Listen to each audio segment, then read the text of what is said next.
In the ancient savanna kingdom of Ajanla, where the sunset burned like embers across sprawling plains and the drums of evening echoed through valleys, lived a boy whose dreams rose higher than the mountains that guarded his homeland. His name was Obina. Born to a humble palm wine tapper and a quiet mother who sold handmade soaps in the dusty market, Obina grew up knowing two things. Life was hard, and people expected him to accept that fact. But Obina's eyes, bright, hopeful, stubborn, refused to bow to the world's misery. He would often climb the tallest Iroko tree near the village square, dangle his feet, and stare across the vast horizon. "There is more out there," he always said. The elders laughed. His father sighed. But one person believed him, Amara. Amara, the daughter of a widow, came from even less than Obina. She wore the same faded wrapper every day, carried firewood on her back before dawn, and walked barefoot on stones without complaint. But she too possessed a quiet flame in her chest, a flame that Obina fanned every time he spoke of the world beyond their poverty. "You will do impossible things," she'd whisper, her voice warm as evening wind. "Not without you," he always replied. Together, they were unstoppable in spirit. Together, they dreamed. But dreams are dangerous in a world ruled by fear. One evening, as the drums of Ajanla beat loud and the storytellers gathered children around fires, the sky over the western plains flickered unnaturally, as if lightning had been caught inside a glass jar. The villagers murmured, the elders grew restless, and the chief priest, old and bent like a walking stick, emerged from the shrine trembling. He called the crowd close and spoke in a voice heavy with dread. "The last time the sky flickered like that, a kingdom fell." A cold wind brushed across the evening. Obina's heart pounded, not in fear of destruction, but in the thrill of destiny. Something was changing, something was coming, something bigger than their small village, and deep inside, he felt this was the moment his life would begin. He didn't know then that this same moment would one day break him into pieces. He didn't know he would lose everything he held dear, and he didn't know that only one person, only Amara, would remain when the world tried to erase him. But destiny had already begun to move, and it was coming for him. The next morning, the village square overflowed with people. Mothers clutched their children. Young men stood ready with spears. Even the hunters returned from the forest, drawn by the unsettling omen. The chief priest stood in the center, leaning on his staff, carved with ancient symbols. His white chalk paint was smudged, his breath shaky. "Listen," he commanded, voice echoing against mud walls and market stalls. "The spirits whispered this night. A trial is coming, one that will crack the foundations of Ajanla." The villagers gasped. Questions flew like birds. What kind of trial? War? Famine? Dark magic? The priest shook his head. No, a trial tied to a single heart. One person will carry the burden of what is to come. Murmurs rose, fear blooming like weeds. The priest continued. Great loss will sweep through Ajanla. Families will scatter. Wealth and power will crumble. One among you will lose everything, but what he becomes after the loss will decide our future. Silence fell. Obina felt something cold wrap around his spine. Beside him, Amara's hand found his. You're trembling, she whispered. I don't know why. I suddenly feel afraid. The priest lifted his staff toward the mountains. Fate has chosen. The winds have whispered a name in my ear. A beat of silence. Every villager leaned forward, and then the priest said it. Obina. The world seemed to tilt. Children turned to stare. Women covered their mouths. Men murmured his name in disbelief. Obina froze, breath trapped in his throat. Me? Chosen for destruction? Chosen to lose everything? He wanted to run. He wanted to deny it. But the priest's eyes burned with certainty. Amara stepped in front of him, shielding him from the crowd's judgmental glares. You will not face anything alone, she whispered fiercely. But Obina didn't hear her. His ears were ringing with panic. The priest raised his hands to calm the chaos. Do not fear him. Do not reject him. For through his loss, through his shattered path, the spirit of Ajanla will be reborn. Obina swallowed hard. He didn't want responsibility. He didn't want greatness. He just wanted peace. But destiny is a stubborn companion. Before the crowd dispersed, the priest touched Obina's forehead with chalk. You must be strong. Obina whispered, I don't want to lose everything. The old priest's voice trembled with sympathy. Some stories require breaking before they become legends. Amara wiped the chalk from his forehead gently. We will face whatever comes. But Obina had a terrible feeling. Whatever was coming would not only test him, but destroy him. For days, the village tried to continue life normally, but fear stalked every corner. Women hurried through chores, men sharpened spears twice, children whispered Obila's name like he was a living omen. Obina pretended not to notice, but the weight crushed him. Couldn't breathe without feeling destiny's claws tightening. Only Amara remained unchanged, steady, loyal, unshaken. Let the prophecy come, she told him one morning as they sat by the river. Whatever breaks, we will rebuild. He believed her. He needed to believe her. But belief does not stop storms.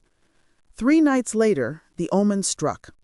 It began with a strange wind, cold, violent, unnatural.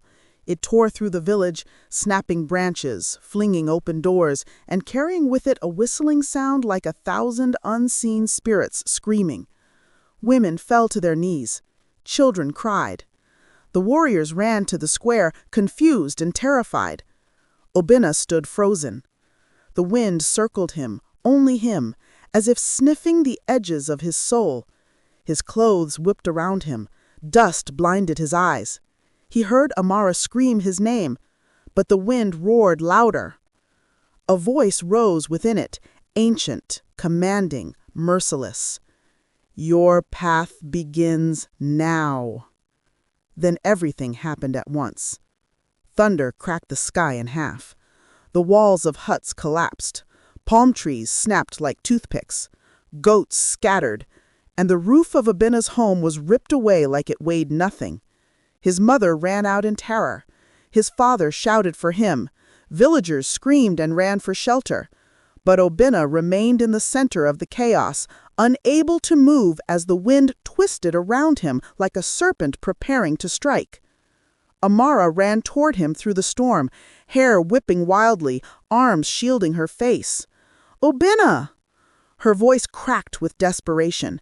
He stretched his hand toward her, but the wind shoved her back, lifting her off her feet and hurling her into the dust. He yelled her name. She tried again, and failed again. The wind surged. A tongue of lightning burst from the sky and struck the ground beside him, not burning him, but leaving a glowing mark shaped like an ancient symbol. The symbol of sacrifice. Obina realized the truth in a single horrifying moment. The prophecy was not coming. The prophecy had begun. The storm raged until dawn, and when the sun finally crawled over the horizon, Ajanla was no longer a village, it was a graveyard of memories. Huts destroyed, farms uprooted, livestock gone, the market flattened, the shrine cracked open. But worst of all, Obina's parents were gone. Not dead, gone, swept away by the storm as if erased from existence. The villagers gathered in shock, whispering behind their hands, "The prophecy, it is starting. Obina must leave before he destroys us." Obina knelt in the ruins of his home, trembling, eyes hollow. Tears burned behind his eyelids, but he refused to let them fall. He felt responsible. He felt cursed. He felt alone. Then Amara knelt beside him, her clothes torn, her forehead bleeding from where the wind had thrown her. But her voice, oh, her voice was steady. "Look at me." He did. She said, "You did not cause this," gripping his hand, "and I will not abandon you." He wanted to believe her, but the villagers approached, led by a man named Okafor, a hunter known for his bitterness and sharp tongue. "Boy," Okafor said, "leave our village. The spirits have marked you. If you stay, more destruction will come." Others murmured in agreement. Obina felt the words like stones thrown at his chest. He looked at faces he had known his entire life, now filled with fear and resentment. "I have nowhere to go," he whispered. Okafor sneered. "Then wander. The spirits will lead you." Amara stepped in front of Obina, like a lioness guarding her cub. "He goes nowhere alone." Okafor laughed. "Then you are a fool, girl." "No," she said quietly, fiercely. "I am loyal." The crowd fell silent. Obina's breath shook. Amara was choosing exile, choosing hardship, choosing him, even when he had nothing left. "Amara, you don't have to do this," he whispered. She cupped his face, wiping dirt from his cheek. "You may lose everything, Obina," she murmured, "but you will never lose me." And those words, those powerful, unbreakable words, carved themselves into his soul like a vow written by destiny. At dawn, when the village was quiet and the ashes of the storm had settled into an eerie stillness, Obina and Amara prepared to leave Ajanla. There were no farewells, no blessings, no gifts for the road. People watched from behind cracked walls and broken fences as though the two were walking curses. Obina carried only a small leather pouch. Inside it, the red bead his mother once wore, and a palm wine tapper's knife that belonged to his father. Amara carried a calabash of water and a sack of roasted yam she had snatched from the ruins of the kitchen. As they walked toward the village gate, children hid behind their mothers and men turned their backs. Shame burned through Obina's chest. "He hate me." Amara shook her head. "They fear prophecy. Fear makes people cruel, but I do not fear you." "You should," he muttered. "Everything the priest said is coming true. I lost my home, my family. What if I destroy you too?" Amara stepped in front of him and placed her palm on his cheek. "Listen to me. I do not stay with you because it is easy. I stay because it is right. Whatever has chosen you, destiny, spirits, fate, I will walk beside you until the end." His chest did not fade. He wished he could be strong. He wished he could be fearless. He wished he could be worthy of her loyalty. But the truth was bitter. He was broken. He was cursed. And he was being led into an unknown world that demanded more than he knew how to give. They left Ajanla as the sun rose. Where the road ended, the wilderness began. Tall grasses brushed their legs, birds scattered in bursts of color. The wind whispered secrets of distant lands. The air smelled of fear, hope, and new beginnings. Hours passed. Their feet ached, their throats dried. Still, they walked. As dusk settled, Obina noticed Amara's steps growing slower. He turned to her. "You're tired. We both are, she said, smiling gently. Let us rest by that hill. They stopped near a cluster of rocks overlooking a valley glowing with fireflies. The beauty of it softened the harshness of their exile. Obina looked around. This place feels safe. For tonight, Amara replied. They sat in silence for a while, their shoulders touching lightly. Then Obina spoke. Amara, do you ever regret staying? Her answer came without hesitation. Never. Why? Because you're not what they think. You're not a curse, Obina. You're a story unfolding. He swallowed the lump in his throat. What if the story ends badly? Her hand slid into his. Then we will face the ending together. And for the first time since the storm, Obina allowed himself to breathe. By the second day of their journey, they had reached the edge of the Uduka forest, a place known in stories, but avoided by all who valued their sanity. The trees were impossibly tall, their branches clawing at the sky. Fog drifted between trunks, thick as smoke. Strange bird calls echoed through the air. This forest, Amara began. I know, Obina finished. Nothing good is said about it. Do we have to pass through? He looked at the endless stretching forest on one side and the dry, cracked plains on the other.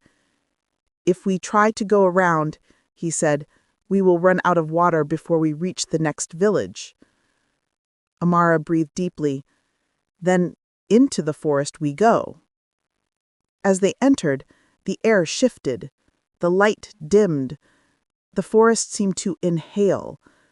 Something about it felt alive, aware. Obina held his father's knife tighter. Stay close. I am not leaving your side. For hours they walked through twisted roots and thick vines. The sounds of the outside world vanished, replaced with whispers, soft, eerie, almost human. At first, Obina thought they were imagining it, but as the whispers grew louder, forming fragments of sentences, he realized the forest was speaking. He paused, heart pounding. Did you hear? Yes, Amara whispered. Voices. They both turned slowly. No one was there. Yet the whispers continued. Chosen. Loss will guide. Beware the watcher. A shiver crawled up Obina's spine. Who is the watcher? Asked Amara. The forest went silent. Suddenly, a low growl echoed through the trees. Something moved. A pair of yellow eyes appeared in the darkness, unblinking, watching them. A massive shadow shifted behind the trees, too large to be a leopard, too silent to be a hyena. Amara grasped Obina's arm. What is that? I don't know, he whispered. The creature stepped forward, tall, lean, almost human-shaped, but covered in fur. Its claws scraped the soil, its teeth glowed in the dim light. A forest spirit beast, one of the guardians the old tales warned about. It circled them, its growl vibrating through the ground. Obina raised the knife, but the beast lunged faster than he could blink. Amara screamed. Obina pushed her out of the way. The beast slammed him to the ground. Claws dug into the earth by his head. Hot breath washed over his face. He froze. Then the beast spoke, its voice a chilling whisper. You carry the mark of loss. Obina's heart thundered. You can speak? The beast leaned closer. You walk a path carved in sorrow. The spirits tear away what you love to shape what you must become. I didn't ask for any of this, Obina hissed. A low rumbling laugh escaped the creature. No mortal asks for greatness. The beast lifted its claw. Amara hurled a rock at its head. It staggered, enraged. Obina seized the moment. He grabbed her hand. Run! They sprinted through the forest as the beast roared behind them, branches snapping as it gave chase. Obina felt the ground shaking. The whispers rose into frantic screams. Flee! The Watcher hunts! The girl must stay close. Do not lose her. They ran until their lungs burned and their feet failed. At last they burst into a clearing, and the beast stopped at the edge, glaring at them. You cannot escape fate, it warned. But the girl will be the flame that keeps you human. Then it vanished into the shadows. Obina collapsed to his knees. Amara dropped beside him, breathless. What did it mean? She whispered. Obina looked at her, her eyes full of fear, yet she stayed. He shook his head. I don't know. But the forest did, and it had whispered the truth. By the time they escaped the forest, the sun was rising. The land ahead was unfamiliar, rolling hills, red soil, and clusters of thorny shrubs. Surrounded by wooden spikes and thorn fences. Do you think they will let us in? Amara asked. We have no choice but to try. As they approached, 2 guards with spears stepped forward. Halt, one barked. State your names. I am Obina of Ajanla, he replied. This is Amara. We seek water and shelter. The guards exchanged wary glances. Ajanla? The taller guard repeated. We heard your land was struck by a storm of spirits. Obina's chest tightened. It was. And you survived? Why? Obina froze. How could he answer that? Before he could respond, Amara stepped forward. We were exiled, but we mean no harm. The guards studied her courage, her voice, her determination. Finally, the tall guard lowered his spear. You may enter, he said slowly, but be warned, our village does not trust outsiders easily. Inside, the village was unlike anything Obina had ever seen. The houses were made of clay, reinforced with thick thorn branches. Women weaved thorn baskets. Children played with wooden toys carved to resemble warriors. A chief with white braids approached them, leaning on a staff. I am Chief Nadazi, he said. Tell me your story. Obina shared everything. The prophecy, the storm, the loss, the exile, the forest beast. The chief listened with narrowed eyes. When Obina finished, the chief spoke. Loss shapes some men into leaders, and others into monsters. Which one are you? Obina hesitated. I don't know yet. The chief nodded approvingly. Honesty. Good. He turned to Amara. And you, girl, why stay with a cursed boy? Amara's voice held not a flicker of doubt. Because he is not cursed. He is chosen. And one day, people will speak his name with honor. The village murmured. Even the chief looked impressed. You may stay, he said. For now. But not everyone was pleased. A young warrior named Dakari, tall and proud, approached them later with a scowl. You bring danger, Dakari hissed. This village has suffered enough. If anything happens because of you, I will hold you responsible. Obina met his glare without flinching. I don't want trouble. Trouble follows you, Dakari snapped. Amara stepped between them.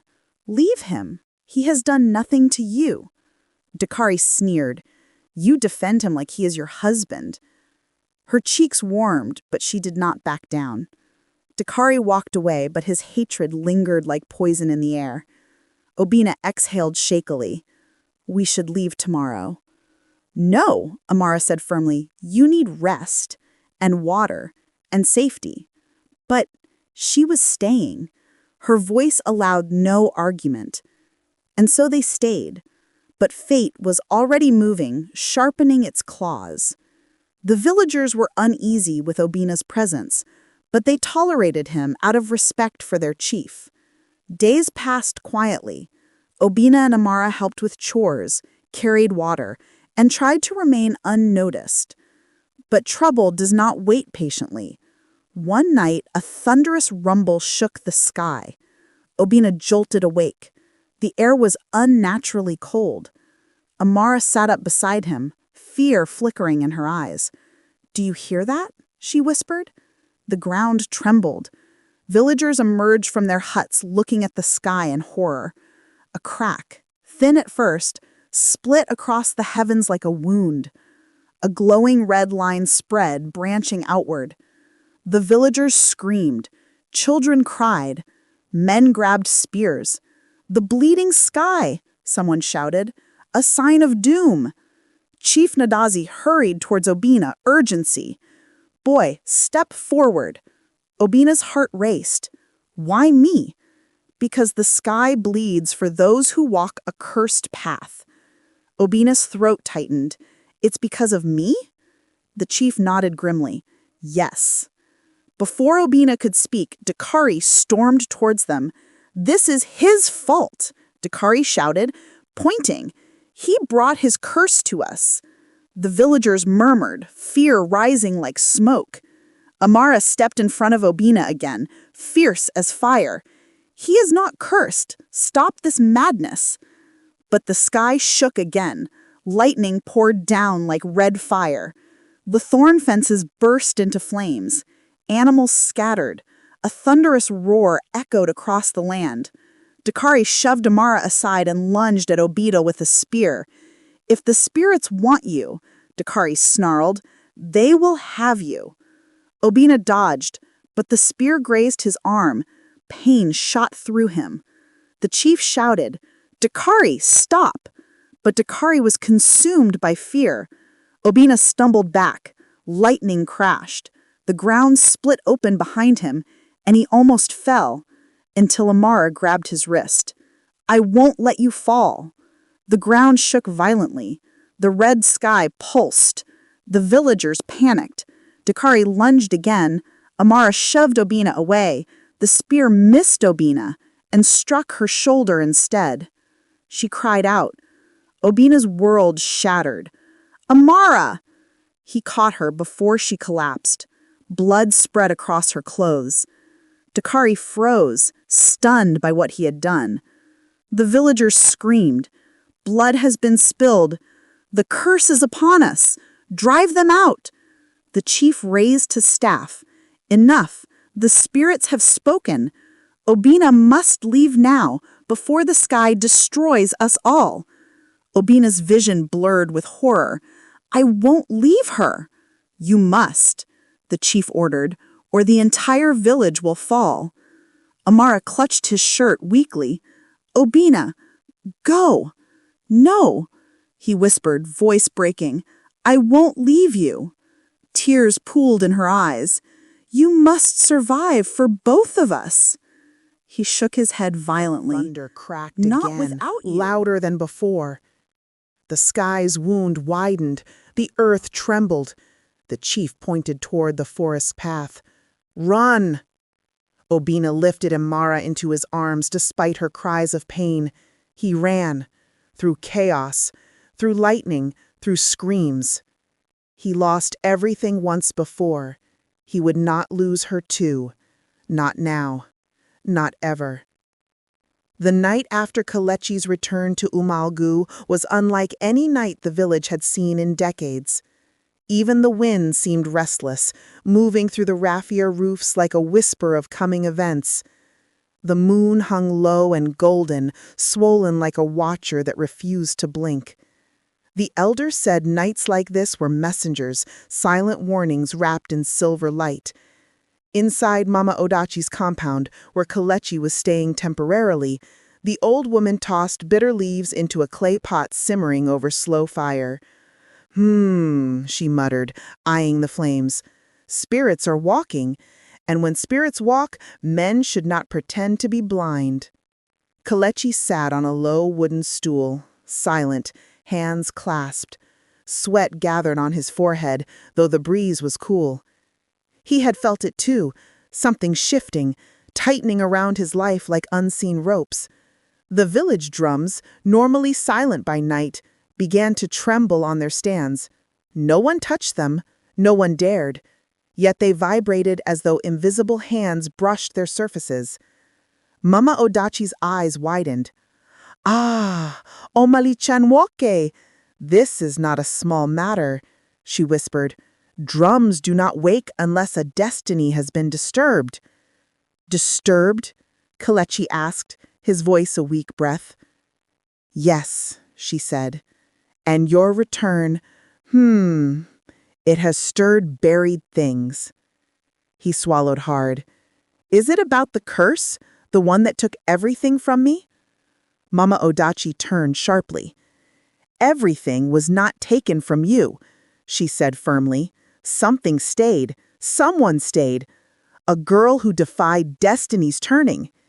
Even fate bends for loyalty." He closed his eyes. Nanan's face rose instantly. Her smile, her warmth, her belief in him when everyone else treated him like a man already buried. Mama Odachi continued, stirring the pot slowly. "But loyalty can also attract jealousy.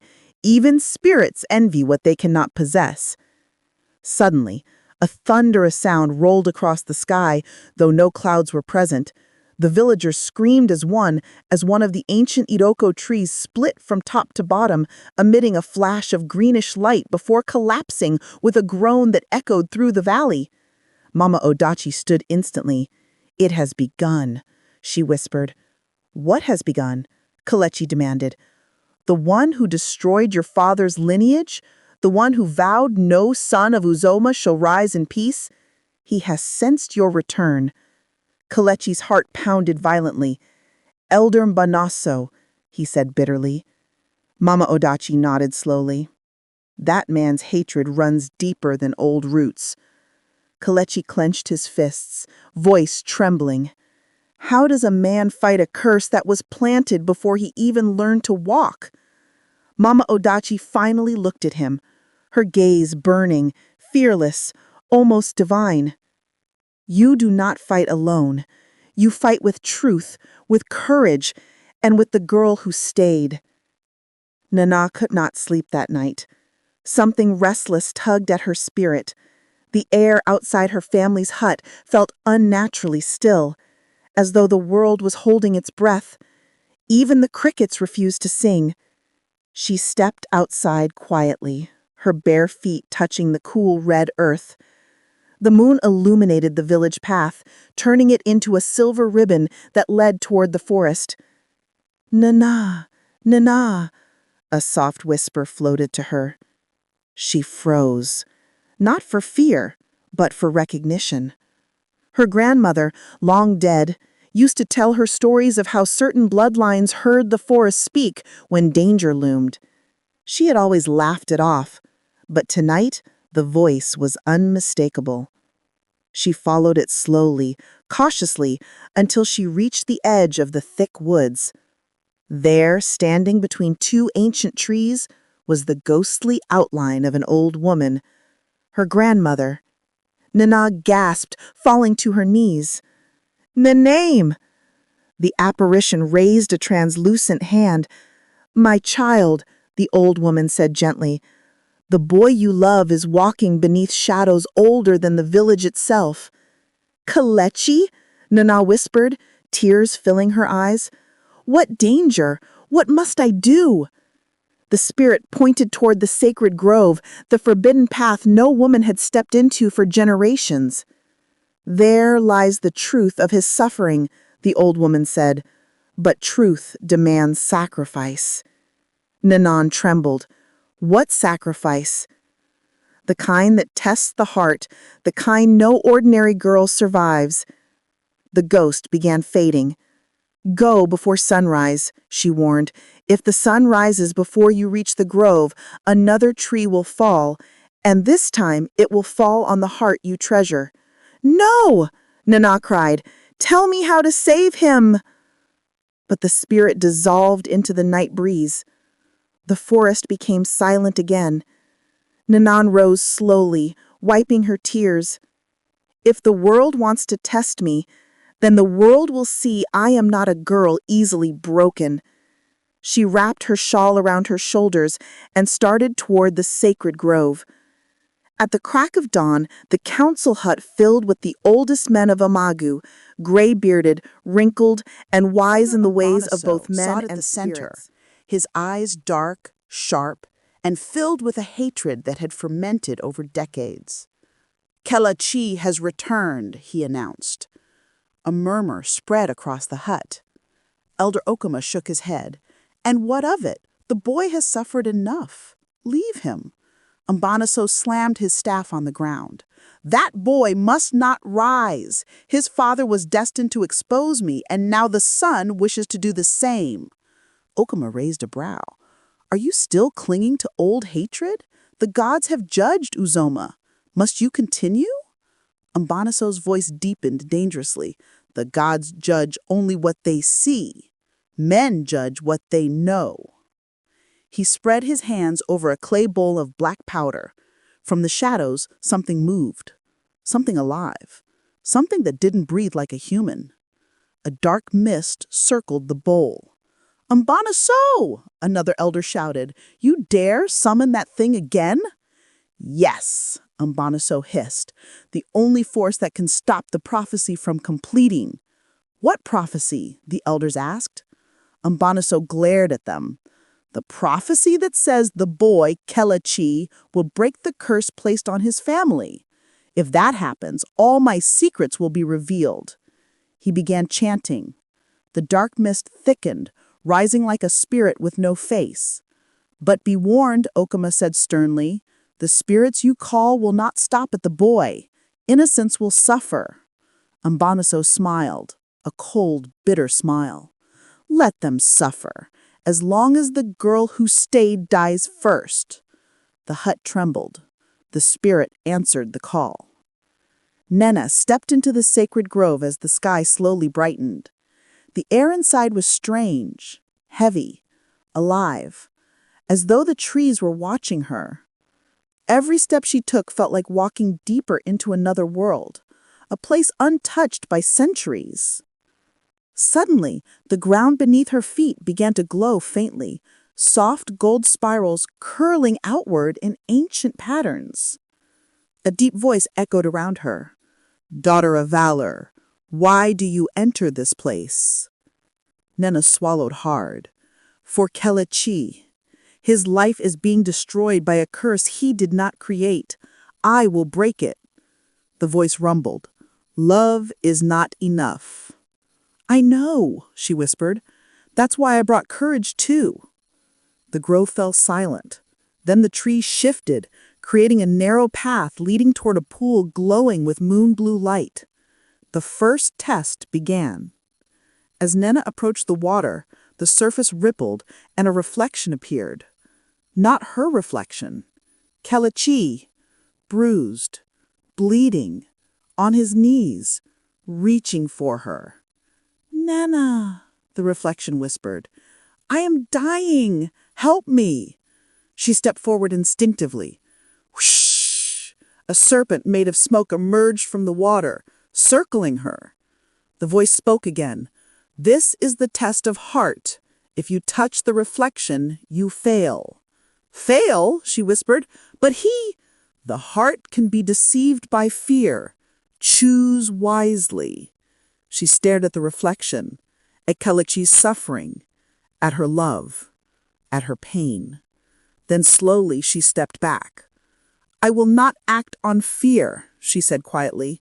"Fear pretends to be truth." The reflection dissolved instantly. The grove glowed brighter. She had passed. But then the voice thundered again. "The next test will break you if you are not ready." Nena tightened her fists. "For Kelechi, I am ready to be broken and rebuilt." The sacred grove darkened suddenly. The moon-blue pool dimmed. The trees stiffened. The wind froze. Only Nena's heartbeat moved. The disembodied voice boomed. "The second test is the test of truth. The ground split open before her, revealing a staircase made of black stone sinking deep into the earth. Torches along the walls flickered to life on their own, glowing with green flames. Nena descended. Each step echoed like a drum beat, slow and heavy. At the bottom lay a massive cavern. At its center stood a stone table, and on it a scroll wrapped in ancient palm leaves. She approached cautiously.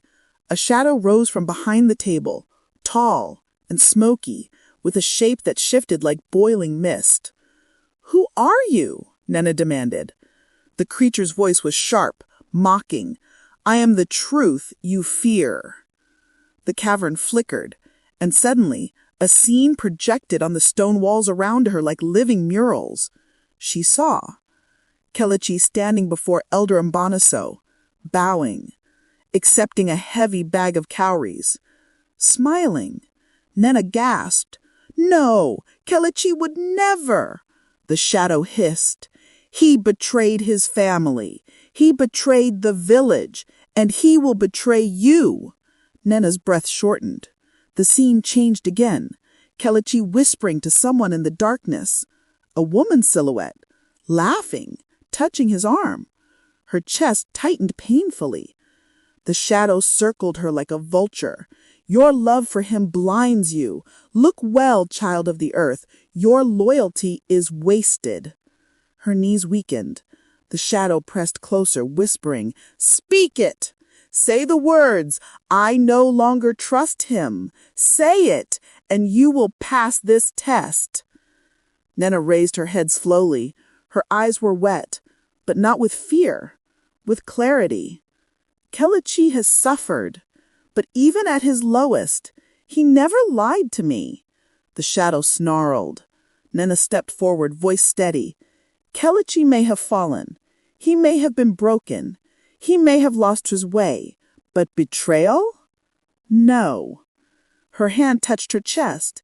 "He is flawed, but he is mine." Screamed, The splitting cavern apart shook. like smoke blown by a hurricane. The scroll on the table unrolled itself. A line of ancient script glowed. "Truth spoken in love is stronger than lies spoken in fear." The second test was passed, but the voice echoed once more. "One test remains, the hardest of all." While Nena struggled deep within the sacred grove, the village outside trembled. A cold wind swept through the huts. Chickens screeched. Goats rammed against their ropes. Children cried without knowing why. Kelechi, still weakened from past burdens, felt an invisible weight pressing on his chest. He stumbled outside Mama Odachi's hut, gasping, "Mama, something is wrong." She stepped out beside him, eyes sharp as a hawk's. "That is no ordinary wind," she said. "It is him." "Who?" Kelechi demanded.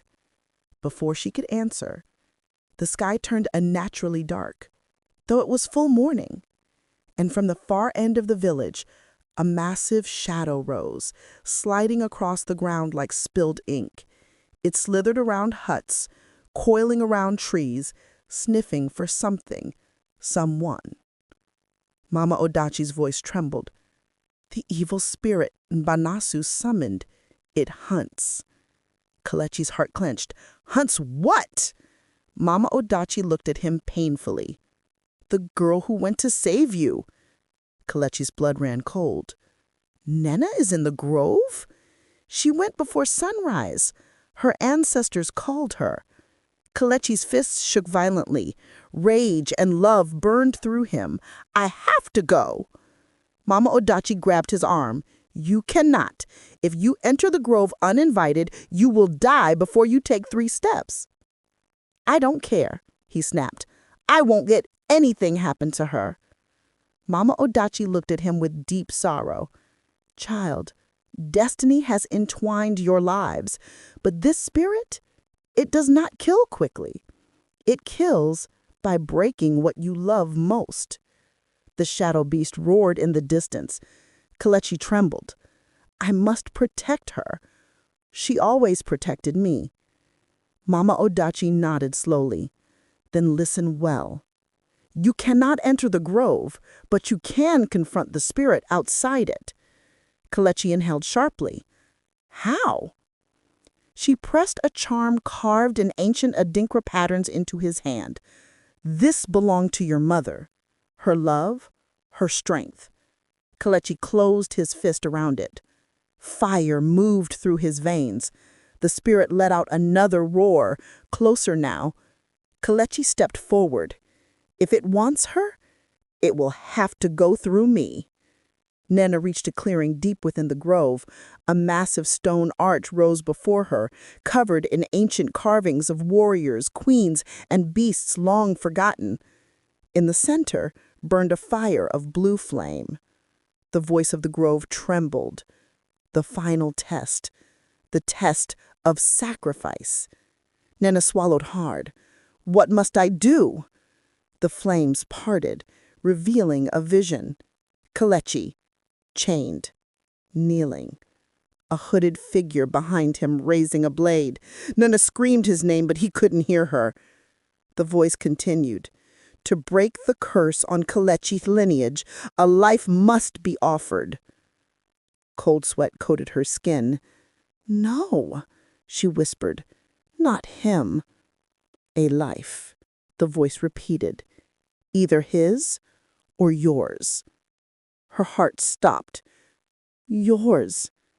And then another horrifying truth. If you offer your life, you disappear from the world. Your family forgets you. The village forgets you. Kelechi forgets you. Tears ran down her cheeks like rain. She would vanish. Completely. As though she never lived. But Kelechi would survive. Nena sobbed silently. How can I choose to save him if he will never remember he loved me? The fire flickered, but in her mind, she heard Kelechi's laughter. She saw his crooked smile, the quiet kindness he showed even when the world spit on him. The boy, who had always looked at her like home, she whispered, if losing me means he gets to live, then let me be lost. The fire roared like a hurricane. The ground trembled. The ancient ancestors stirred, and Nena stepped into the blue flame. Outside the grove, the sky had turned purple with unnatural shadows. The spirit beast finally emerged at the entrance of the sacred forest.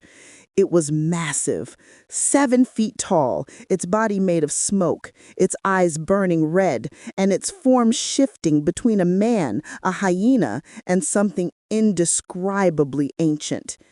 It turned toward the trees, toward the grove, toward Nena. Kelechi stepped between the beast and the forest. His voice was low, trembling, but unyielding. If you want her, come through me. The spirit screeched, a sound that cracked the air like splitting rock. It lunged. Kelechi raised his arm. The charm his mother once wore glowed a brilliant gold, exploding like lightning. The impact threw the spirit backward, making it howl in pain.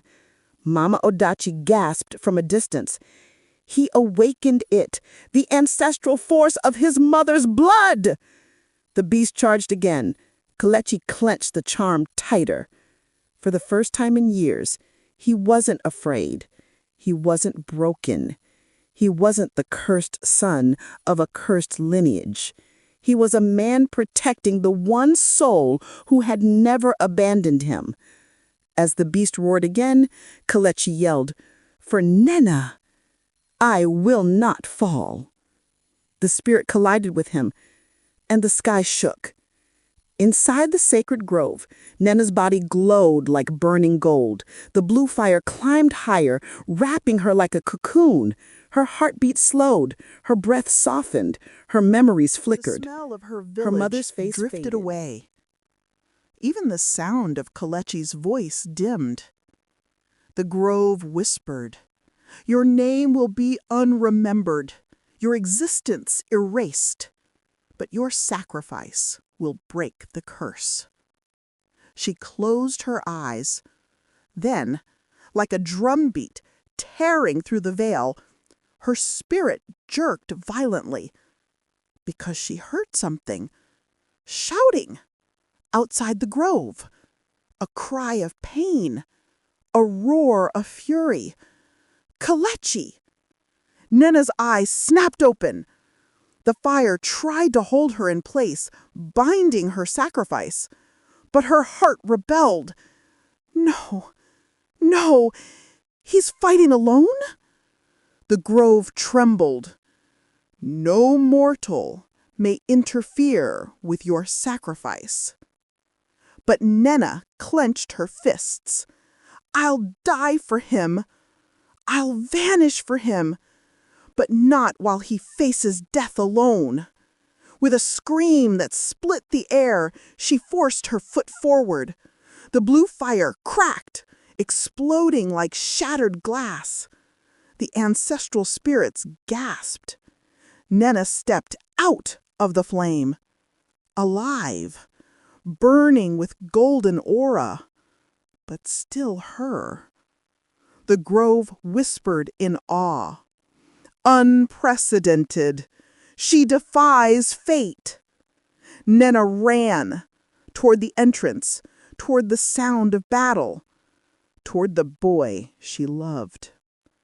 Kelechi staggered backward, blood running down his arm where the spirit beast had ripped him.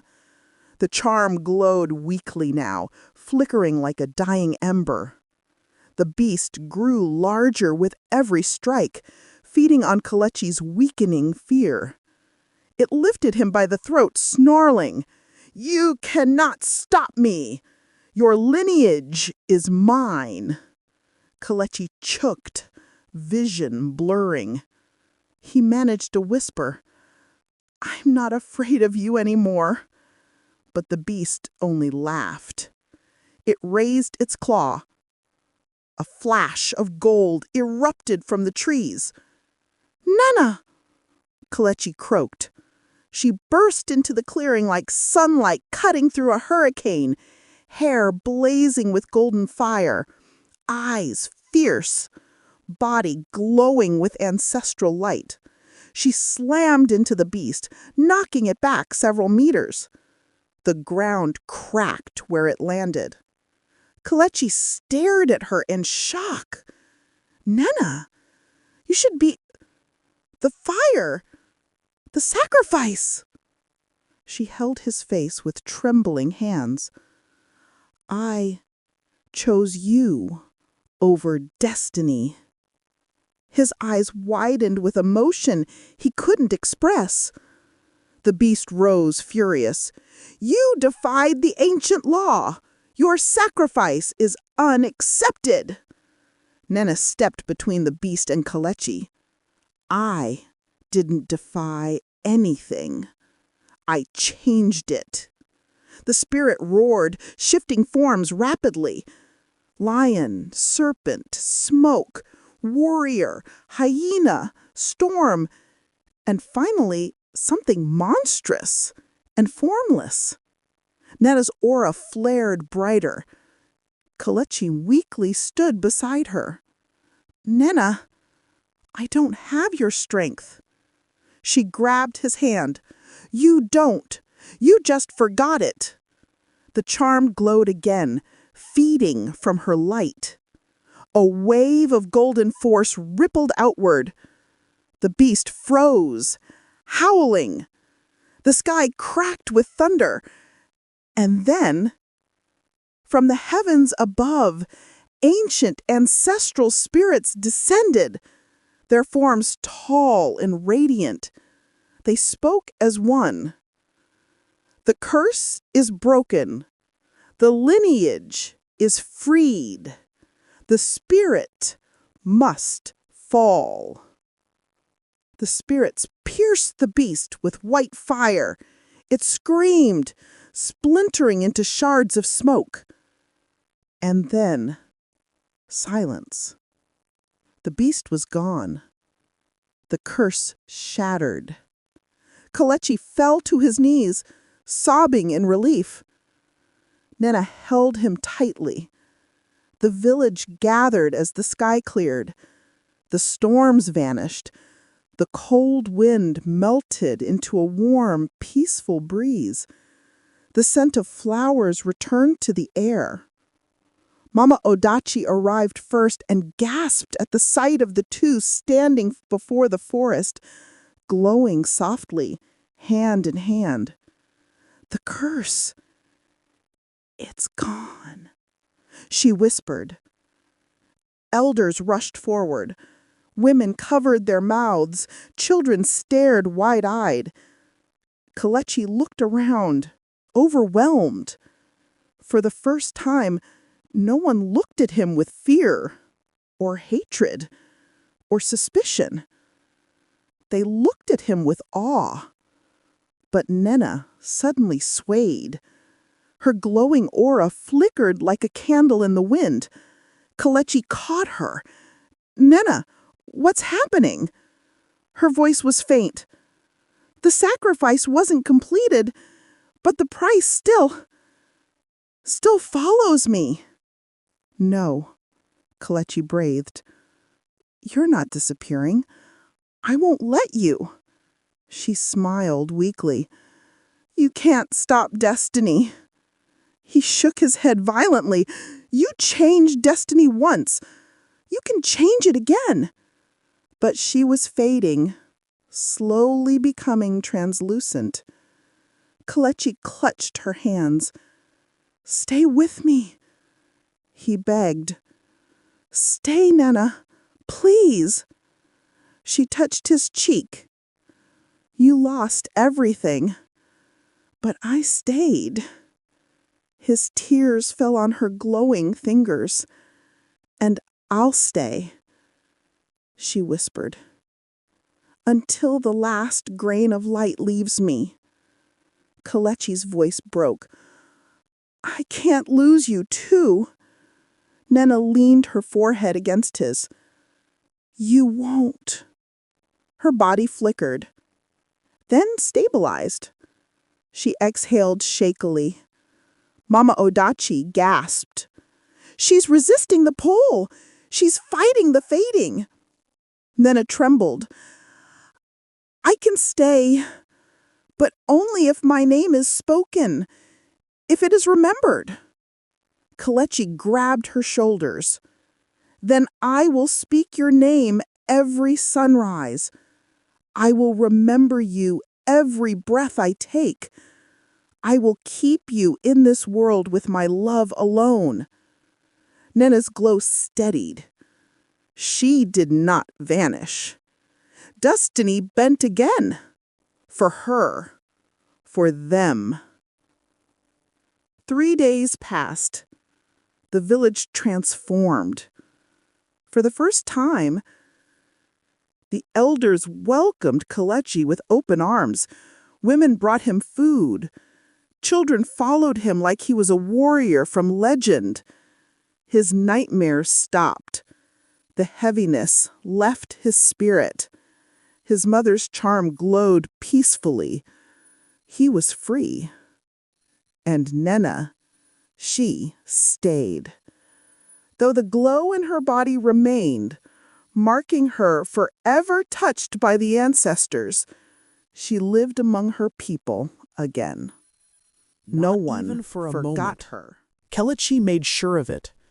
Every morning he woke before sunrise and whispered, "Nena, Nena, Nena," to anchor her to the living world. One night, sitting under the great Udala tree, he held her hand and asked softly, "Why did you choose me? Why give up everything?" She rested her head on his shoulder. "I didn't stay because fate chose you. I stayed because you chose me, even when the world turned its back on you." He kissed her forehead. "And I will choose you in every life." Their fingers intertwined. The moon rose high, casting silver light over them. Their story traveled from village to village. The boy who lost everything except the girl who stayed. A tale of loyalty, sacrifice, courage, and love stronger than curses or destiny itself.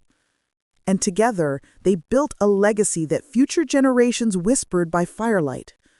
A love that defied death, a heart that refused to fade, a girl whose name outlived eternity. The peace that settled over the village was warm and gentle, like rainfall after a long drought. But peace, in the realm of ancient spirits, never lasted forever. One night, as the villagers slept and the moon hung low like a watchful eye, the winds shifted. The idolatry rustled though no breeze blew. Kelechi woke abruptly, heart pounding, as if pulled from sleep by an unseen hand. Beside him, Nenna stirred. "Something is wrong," she whispered. Her glow, normally soft and warm, began flickering sharply like a flame caught between two winds. Kelechi rushed to steady her. "Nenna, what's happening?" She pressed both hands to her temples, gasping as visions flooded through her mind. The golden aura around her body pulsed violently, then dimmed. I'm hearing new voices," she whispered. Kelechi tensed. "Ancestors?" "No," she said, trembling. "These voices are not from the heavens. They are from below." A chill swept through the village. For the first time since defeating the curse, Nenna looked frightened. She said, "They are saying the shadow beast was only the first piece, a sentinel, not the root. Something deeper, older, bound in the earth itself, has awakened." Kelechi's breath caught. "And it wants what we broke," Nenna said. "It wants me, Kelechi, and it wants the power that saved you." Thunder rumbled in a clear sky. The idolatry groaned like a living giant. Kelechi pulled her close. "Then let it come. I won't let anything take you." But deep inside, a truth weighed heavily. If a new threat had awakened, their trials had only begun. At dawn, the village elders summoned a gathering. A bonfire roared in the center. Women chanted protective songs. Warriors sharpened their weapons, even though they knew no blade could pierce a spirit. Mama Odachi stepped forward. "Nenna, the ground spoke your name last night. The spirits of the soil awoke the moment you shattered the sacred fire's law. You have power they cannot ignore." Nenna bowed her head. "I didn't mean to break balance." Mama Odachi shook her head. "No, you didn't break balance. You shifted it." Suddenly, a cold wind swept across the crowd. The bonfire flickered. The air grew heavy. Then, the ancestral spirits descended. Their forms shimmered like silhouettes made of moonlight. The villagers dropped to their knees in shock. One spirit, taller than the rest, approached Nenna and Kelechi. His voice rolled like thunder. "Child of golden courage, you have altered a law older than earth." Nenna swallowed hard. "I only wanted to save him." "And save him you did. But the act of defying sacrifice released what had been bound for 1,000 generations." Kelechi stepped forward. "Then bind it again. Your ancestors, you have power." The spirit's lights flickered dimly. "Our power weakened when the law was broken. Only the one who shattered it can restore balance." Nenna felt ice flood her veins. "You mean me?" "Yes, and you will not face this alone. The boy who you saved is now your bond. His fate is woven into yours." Kelechi's jaw tightened.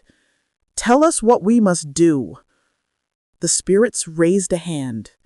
A glowing map appeared in the sky, mountains twisting into rivers, forests forming spirals, paths glowing like veins. At the center was a dark pit. The abyss of remembered sorrow. The place where the world hides things too painful to remember.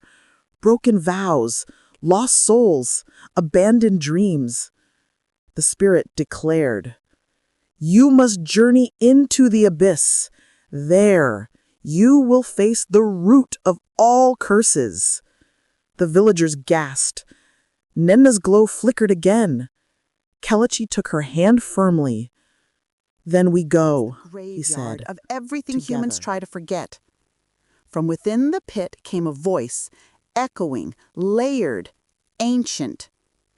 "Child of golden courage, come." And Nenna stepped back, trembling. Kelechi steadied her shoulder. "You don't have to go alone." She looked at him with grateful eyes. "I'm not afraid of the abyss," she said softly. "I'm afraid of losing you again." He took her hand, squeezing tightly. "You won't. I swear it." Together, they crossed the threshold. The world shifted instantly. They fell into darkness, falling into memories that weren't theirs. Images flashed around them. A woman crying over a forgotten child. A warrior drowning in regret. A village wiped from memory by a broken curse. A boy, young, scared, screaming for help no one remembered. Kelechi froze. "That's me!" The abyss was showing the lives the curse destroyed. And Nenna wrapped her arms around him. "This place is feeding on your pain." "No," Kelechi said, voice trembling. "It's feeding on everything I lost." Their feet finally hit solid ground. The abyss opened before them like an endless cavern, silent, cold, waiting. And in the center stood a throne made entirely of bones. Something sat on it, watching them, smiling. The figure shifted in the dark, neither human nor spirit, neither shadow nor flesh. Its body flickered like a memory on the edge of being erased. When it spoke, its voice layered with thousands of lost whispers. "Welcome, Nenna of golden courage, and you, Kelechi, son of the cursed line." Kelechi clenched his fists. "Who are you?" The figure's grin widened, teeth sharp as obsidian.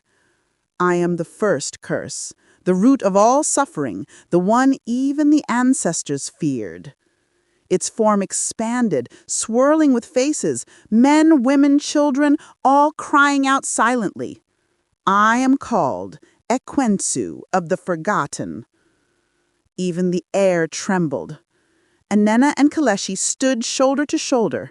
Ekwensu rose from the throne, towering above them. "You broke a law that kept me sleeping for 1,000 years. By refusing the sacrifice, you set me free." And then stepped forward, refusing to bow. "I'll put you back." Ekwensu's laughter echoed, shaking the cavern. "A foolish girl! You cannot destroy me. I am made of every tear humans refuse to cry." And then it tensed. He whispered, "Don't let him scare you." Ekwensu's eyes glowed like dying stars. "Oh, I don't want to scare her.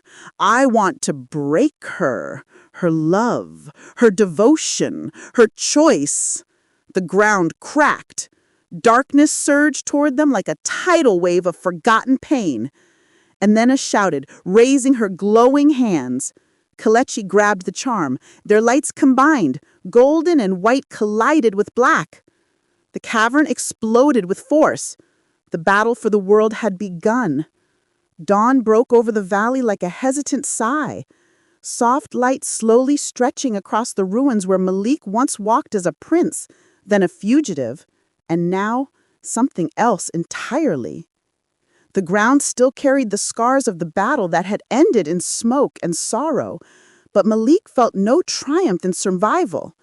His heart beat with a heaviness that refused to loosen. Amina walked beside him, quiet but unyielding. She was the only warm thing in the cold morning. "We must find the seer of the crossing. Only she can show us how to stop Kuranga and reclaim what was lost." Malik nodded, though every step hurt, emotionally more than physically. He had lost his father. He had lost his home. He had lost every fragment of the world he once knew. Except Amina. She was the last thread keeping him from unraveling completely. As they traveled, the path shifted from dry earth to mist-covered stones. Birds fell silent. Even the wind seemed hesitant. The trees bent inward as if hiding secrets. Malik felt watched, by fate, by memory, by the weight of everything he had failed to protect. Amina whispered, "This place remembers sorrow." "It reminds me of myself," Malik replied.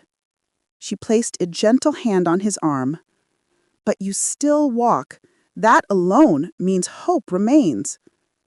They soon reached the River of Echoes, a wide silver river that shimmered like liquid moonlight. Legend said it reflected not faces, but truths one refused to admit. Malik leaned over it. Instead of his reflection, he saw every moment he had failed. Running instead of fighting, begging instead of resisting, watching his father fall. He clenched his fists, unable to look away. "Malik," Amina said firmly, "the river shows only what you fear, not who you are. I should have been stronger. You were human. And now I must be more." A sudden disturbance split the water. From the shimmering depths rose the seer of the crossing, an ancient woman with eyes like candle flames and hair braided with silver threads. "Malik of the broken crown, and you, Amina of the steadfast heart, I have waited." Malik bowed respectfully. "We need to know how to stop Kuranga. He grows stronger with every village he seizes." The seer stared directly into Malik's soul. "Strength will not defeat him. Rage will not defeat him. Even courage alone will not defeat him." "Then what will?" Amina asked. "Understanding. For Kuranga is not merely a tyrant, but a wound of your past, a shadow born of betrayal far older than you." "What betrayal?" The seer extended her hand, and visions burst into the air like shattering mirrors. Malik's grandfather making a secret pact. Kuranga's father betrayed and cast out. A growing hatred spanning generations. Malik stumbled, breathless. This started long before me? "Your ancestors planted seeds whose thorns now pierce your world," the seer said. "To defeat Kuranga, you must break the cycle. You must confront the truth at its origin." "Where?" asked Malik. "In the Valley of Beginning," she replied. "But be warned, only those willing to lose everything can find what lies there." Amina looked at Malik. "You've already lost everything," she whispered. "All that remains is choosing what you become." Malik inhaled slowly. His fear did not disappear, but it settled, hardened, transformed into resolve. "I will go, no matter the cost." The seer nodded. Amina took his hand, and the river of echoes glowed brighter, as if lighting the path ahead. The journey toward the valley began, and destiny stirred. The Valley of Beginning was nothing like Malik expected. It was not lush, nor frightening, nor sacred in any obvious way. Instead, it was vast and barren, silent, unnervingly empty, like the world before creation. Wind swept across the plain, whispering like forgotten voices. "This place feels unfinished," Amina murmured. "It feels like truth stripped bare," Malik replied. They walked for hours, maybe days. Time behaved strangely here. Their shadows stretched in impossible directions. The sky shifted from gold to violet without warning. At times, Malik felt as though memories he didn't own brushed across his mind. faces of ancestors he had never met, cries from kingdoms long vanished, echoes of promises broken repeatedly. Finally, they reached a stone altar shaped like a half-buried crown. "This is the center," Amina said softly. Malik approached cautiously. As soon as his hand touched the stone, the ground shook. Light erupted around them, golden at first, then black, then swirling into a storm of memories. Suddenly, Malik stood not as himself, but as his grandfather. He watched through the man's eyes as a desperate deal unfolded. Karanga's father kneeling, a betrayal disguised as mercy, a promise broken to protect a kingdom poisoned by fear. Malik gasped as he returned to his own body.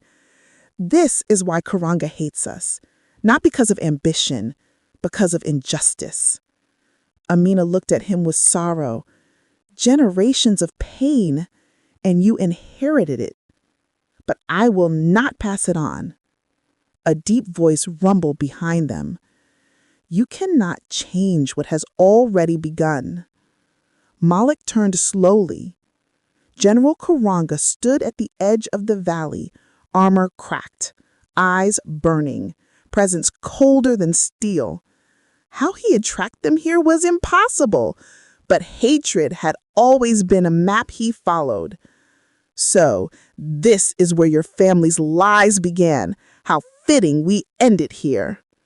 Malik stepped forward. I know what happened between our fathers, between their fathers, but I will not continue the cycle. Karanga scoffed. You think words erase blood? I think choices do. Amina moved beside Malik, silent but powerful in her defiance. Karanga's aura darkened.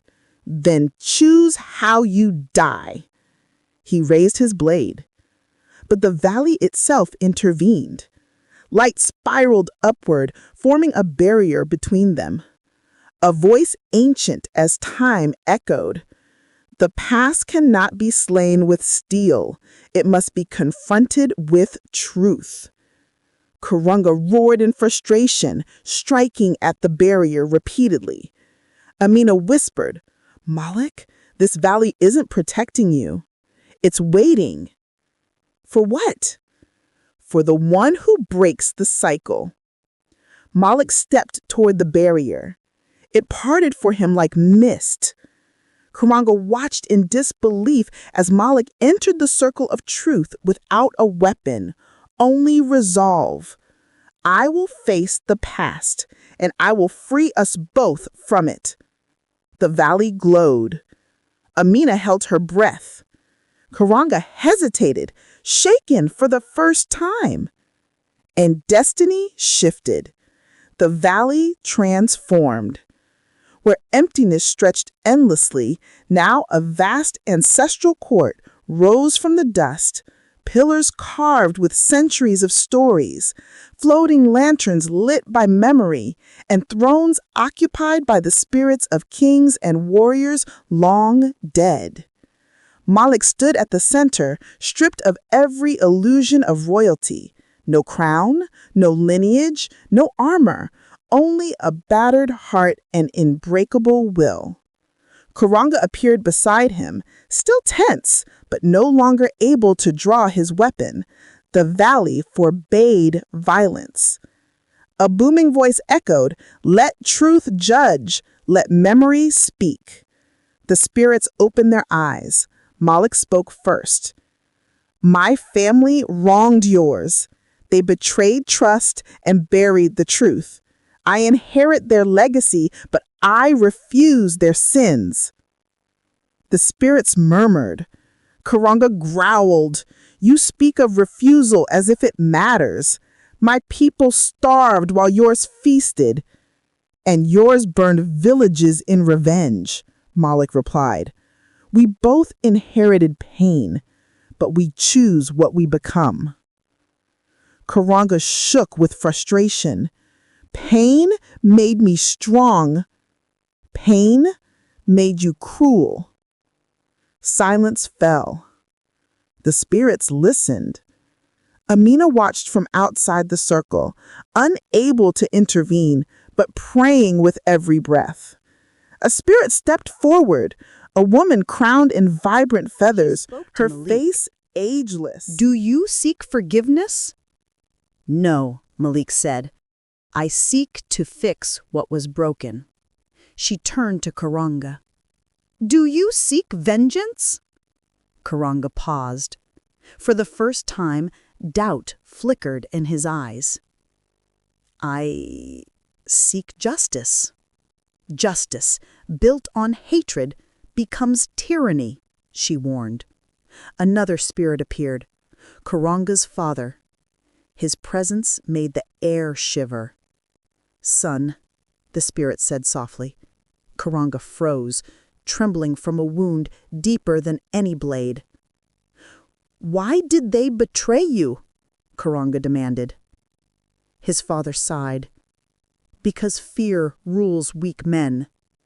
But you let fear rule you too." Karanga took a step back, as if struck. Malik spoke gently. "We do not have to continue their suffering." Karanga stared at him with eyes full of years of rage, grief, and confusion. "What do you offer?" he asked quietly. "Peace," Malik said simply. "Shared leadership of a new kingdom, one built not on bloodline but justice. A kingdom where no child inherits war." Karanga looked around, at the spirits, at the valley, at the shadows of his own past. Tears filled his eyes. "I have never known peace," he whispered. Malik extended his hand. "Then let us build it." Karanga hesitated, then placed his hand in Malik's. The court of spirits glowed brighter than the sun. Amina gasped. The valley roared with approval. Two enemies had chosen to become the end of the cycle. And history trembled. When the valley faded, the world around them reshaped itself back into the barren plain. But something fundamental had changed. Malik felt lighter, as though the chains of generations had finally fallen away. Karanga stood beside him, not as an enemy, but as a man uncertain of the world he now faced. Amina ran to Malik, embracing him with relief and pride. "You did it," she whispered. "We did it," he corrected. Karanga watched them, conflicted. "I don't deserve peace." Malik nodded. "Neither did my ancestors, but we will create it anyway." Amina turned to Karanga. "A new world begins with those who choose it." Karanga's jaw tightened, but he nodded. Together the three began the journey back to the lands shattered by war. Word spread like wildfire. Malik had lived, Karanga had laid down his sword, two broken legacies had chosen unity.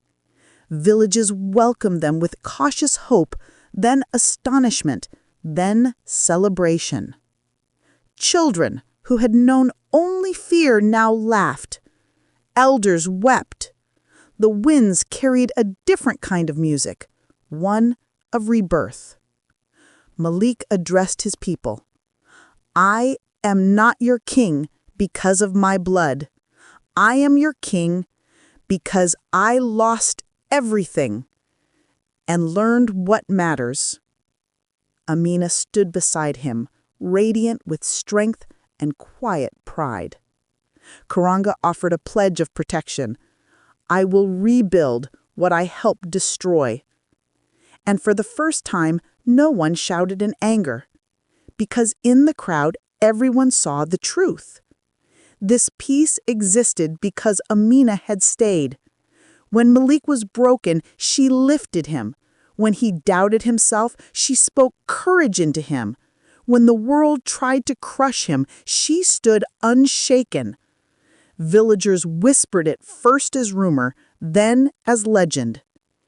He lost everything, except the girl who stayed. And through her, he found a world reborn. That night, Malik looked at Amina as lanterns lit the sky. "You saved me," he said quietly. Amina smiled. "No, you saved yourself. I simply refused to leave." Malik took her hand. "Then stay, with me, for the world we rebuild, for every dawn that comes." Amina's eyes softened, glowing with emotion deeper than any oath. "I stayed through darkness, and I will stay through light." And so the folktale sealed itself into the heart of the land, not of a king reborn, not of an enemy redeemed, but of a girl who never walked away. The first rains of the new season swept across the land like a blessing.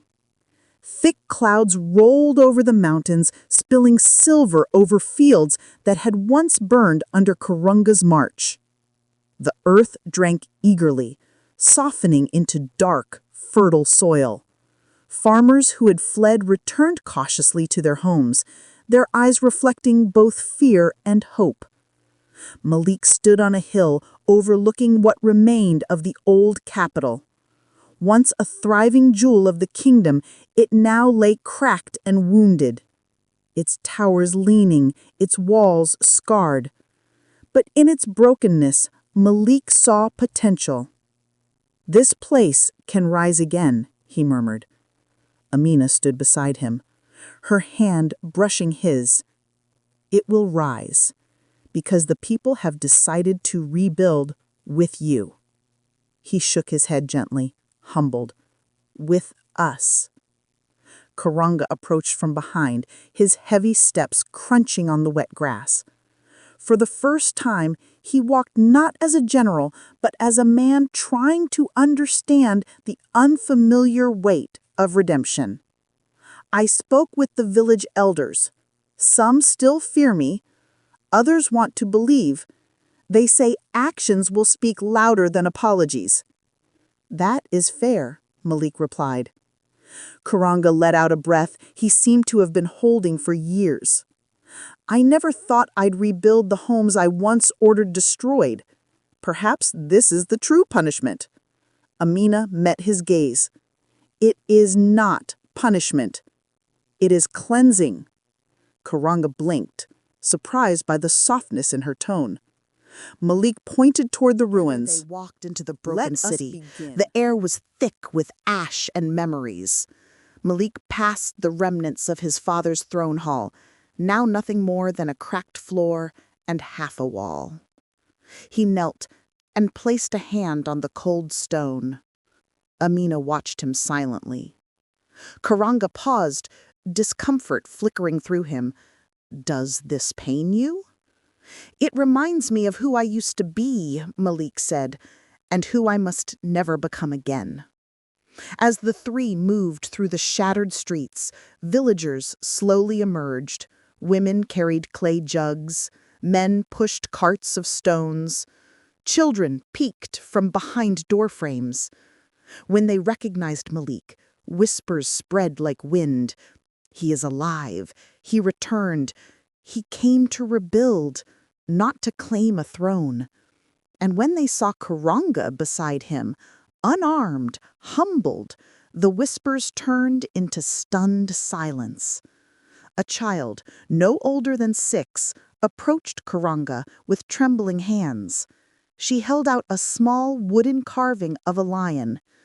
Kurunga stared, baffled. "For me?" The girl nodded. "The lion is strong. My mother says strong men don't hurt people." A tremor ran through the general's posture. He took the carving with reverent care. I will remember that," he said gruffly. The villagers continued watching. Tentatively, they joined in the rebuilding. One stone carried, one beam lifted, one roof repaired. It was not much, but it was a beginning. By midday, laughter returned to the streets like a bird singing after a storm. Children splashed in puddles, the elderly shared stories. Women hummed as they mixed new clay for home walls. Malik felt something warm grow in his chest. Hope, not the fragile kind he'd once clung to, but a living, breathing force. Amina approached him with a water gourd. "You look peaceful." "I am, for the first time in my life." She sat beside him on a fallen pillar. "You were made to lead, not with a crown, but with heart." He turned to her, emotions swelling. "Every step I survived was because you stayed." Her eyes softened. "I stayed because you never stopped trying." Karanga approached, wiping sweat from his brow. "The people want to hold a gathering tonight. Music, food, prayer for the new beginning." Malik smiled. "A celebration of unity?" "No," Karanga said with a faint smile. "A celebration of possibility." As the sun dipped behind the mountains, villagers lit lanterns. Amina helped children string them across beams and broken arches. Karanga helped an elder build a fire pit. Malik organized food distribution from what little they had. As the moon rose, the people gathered. Drums began, slow, then faster, beating like the pulse of the reborn kingdom. Women danced in circles, their skirts swirling like petals. Men stomped the earth with pride and gratitude. Children clapped and chased each other around the fire. Malik joined them, laughing freely, something he had not done in years. Amina danced beside him, radiant, her movements like painted poetry.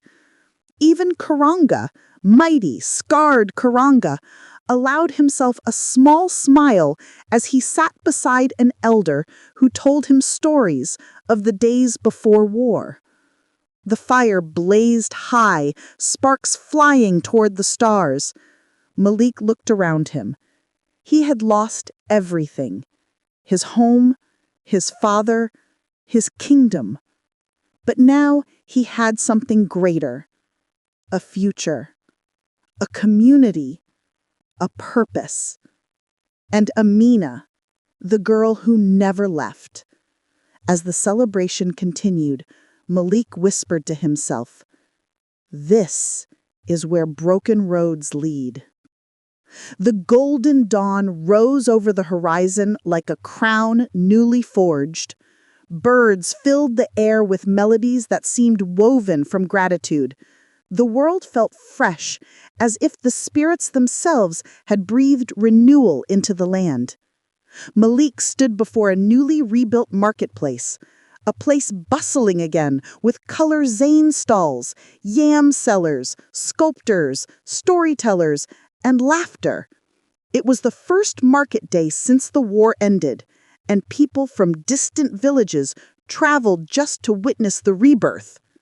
"Your kingdom is alive again," Amina said, stepping up beside him.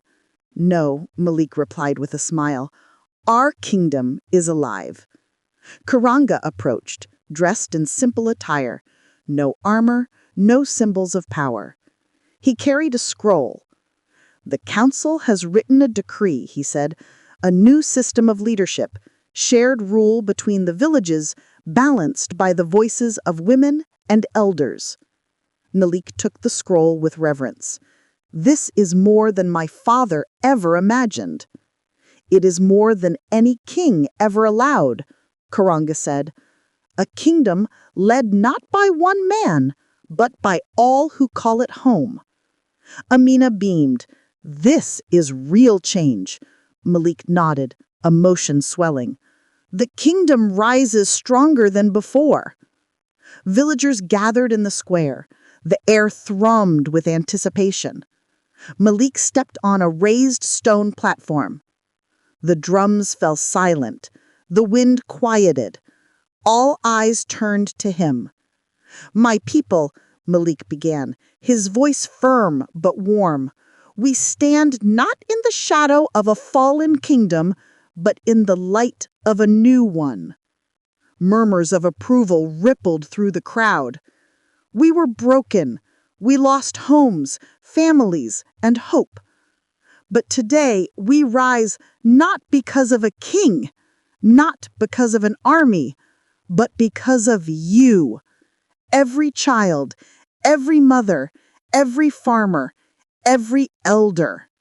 You rebuilt this land with your hands, your heart, and your courage. And this man, Malik gestured toward Kuranga, once our greatest enemy, now stands as a builder of peace. Let no one say that a man cannot choose a different path. Some gasps, some nods, some tears. Amina stepped closer to him, her presence grounding him. Malik continued, his voice growing stronger. And this woman, Amina, stood with me when the world fell apart. She saw hope where I saw ruin. She believed when I doubted. She stayed when every reason said she should leave. Amina's eyes shimmered. The crowd murmured with warmth. Malik turned fully to her. In losing everything, I found the one heart that could never be taken from me. Amina, you are my strength, my truth, and my home. Silence blanketed the square. Then Malik knelt before her. Gasps filled the air. Amina, he said softly, will you stand beside me, not as my comfort alone, but as my partner, my equal, my co-leader in this new world? Amina's breath caught. Her voice came out as a whisper, but it echoed like thunder. I will stay for a lifetime. The crowd erupted. Cheers, laughter, ululations, clapping. Women danced. Men lifted children into the air. Drums resumed in triumph. Kuranga approached Malik and placed a firm hand on his shoulder. Lead well, Kuranga said, and I will protect what we build. You will not protect me, Malik replied. You will protect us. Kuranga bowed his head slightly, an unspoken bond forming. The celebrations lasted until the sun was high, then until it sank, then long into the night. Torches lit the square as the sky glittered with 1,000 stars. Malik and Amina walked alone to the hill, overlooking the reborn kingdom. Villagers danced below them in swirling circles of joy. Amina leaned against him. Does it feel real? It feels earned, Malik whispered. And worth everything? She asked. He looked at her, truly looked at her. Her strength, her loyalty, her unwavering heart.